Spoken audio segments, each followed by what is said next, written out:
রাসূল করিম সাল্লাল্লাহু আলাইহি ওয়াসাল্লাম, আপনি কি জানেন হুতামা নামক জাহান্নাম কি? নারুল্লাহিল মুকাদা। হুতামা নামক জাহান্নাম হলো আল্লাহর প্রজ্বলিত আগুন, আল্লাহর প্রজ্বলিত আগুন।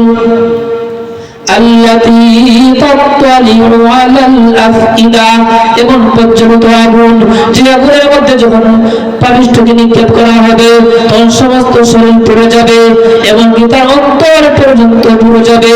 ও মুসলমান ভাই, দুনিয়ার আগুনে মানুষের দেহ পুড়ায়, চামড়া পুড়ায়, কিন্তু অন্তর পুড়ে গিয়ে মানুষ মরিয়া যায়। কিন্তু জাহান্নামের মধ্যে ওই জাহান্নামের আগুন মানুষের দেহ পুড়ে যাবে, মানুষের চামড়া পুড়ে যাবে, এমনকি মানুষের অন্তরও পুড়ে যাবে, এরপরেও তার মরণ হবে না। জাহান্নামের আগুন এত কঠিন।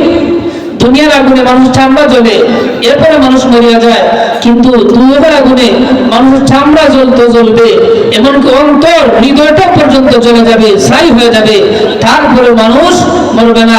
তারপরে আল্লাহ তাআলা আবার তাকে